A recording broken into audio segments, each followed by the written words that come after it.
Any questions? When did you buy the cigar? Sometime, actually I bought that. We have a thing my family does every year. We call it Shafer Madness. And my son Wolfgang showed up with some cigars, and I put 2 away, put them in my bag, and I had this game on my mind when I did that. And it was nice to be in the press box with my son and get a good victory. And I'm just really proud of, first off, Coach Stockstill and his whole staff. He's one of the last of the Mohicans in the profession, one of the good guys that I'm working for. And I just appreciate everybody here at Middle Tennessee for doing things right, doing things the right way. And you know, obviously bittersweet in a lot of ways, because as you guys know from Syracuse, I loved it here, and the fans have been wonderful. You know, it was hard walking up those steps into the press box with all the fans, because they were great, all but maybe 1 or 2, which I understand and I get it. I'm from Cleveland, Ohio, so I get that. And, you know, it was just a great victory. What a great job the offense did making some adjustments and coming out and making some plays. And I couldn't be more proud of the defensive kids. You know, we got a long way to go to get to where we want to be. But they played hard, they played physical, and they played sound, you know, and I think Syracuse did a nice job. Coach Babers did a nice job with some of the quarterback runs.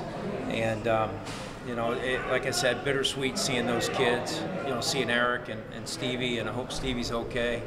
You know, I love those kids. So, you know, great victory for the Blue Raiders, and we look forward to teeing it up against Minnesota next week. A couple of your players said coming into the game that they'd be your best friends for life if they won it for you.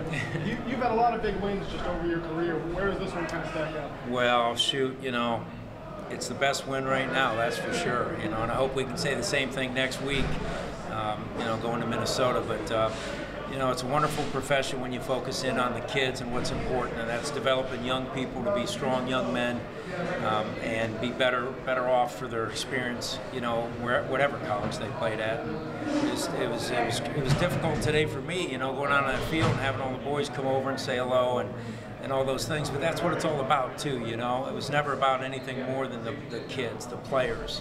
And I love these boys on this Middle Tennessee team, and I love those kids at Syracuse. You know, I think 18 of the 22 kids, you know, I was in their homes recruiting them and not too long ago. And, you know, they're good kids, and that's what college football is supposed to be about, going out there and scrapping for 60 minutes. And, you know, someone's going to win, someone's going to lose, but at the end of the day, you know, those kids are developing as young men and becoming stronger for, you know, for sake of playing this great game.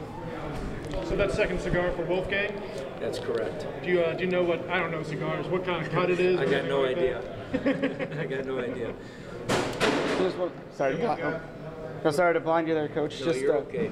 You know, it's one of those things you mentioned that it was difficult before the game, seeing all the former players. As far as the preparation, when you're actually game playing, was it weird because you know those guys so well that you play against? Yeah, you know, it was interesting, you know, game planning, you know the kids, you know their strengths, their weaknesses, and try to put together a game plan where the kids, you know, understand what we want to get done, and don't put too many things on their plate. It's tough. It's always tough the first year. I remember my first year here at Syracuse, you know, in 09, and we had some ups and downs, but we saw progress, and I can say the same with our kids here. You know, they're learning how to play the game really hard.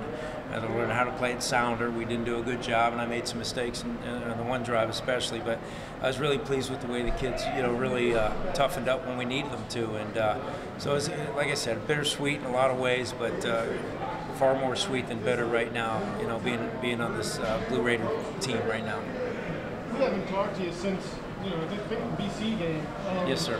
What was the process like, just kind of moving on from Syracuse, and how did you kind of come to this point where, you know, clearly? Well, it was good, you know, it was great. It was, you know, it was difficult. I jumped into the Maryland job, and then, you know, had to do a good job making a decision with my best friend Missy, you know, and we decided, let's take a break here, take a deep breath. You know, the good Lord gave us the opportunity to go watch my son play his senior year at Ithaca. And to be honest with you, it was the greatest year of my life. You know, as a football coach, not coaching that year was probably the greatest year of my life. Got to watch him play, got to be there as a dad. And we said we were looking for basically 3 criteria in the next job when we decided to step away from Maryland. That's 1, let's take care of ourselves and be healthy. 2, let's find a job where I can go and be a defensive coach again and do what I've loved for all those years. and my wife said third, let's try to find somewhere warm. So a little south of Nashville is a warm place, and it's a good place to be. And I couldn't be more happy with just the people of Murfreesboro and Tennessee and Nashville. It's a great place to live. So things work out for a reason. We're excited to head out to Minnesota next week and see if we can give them a good fight.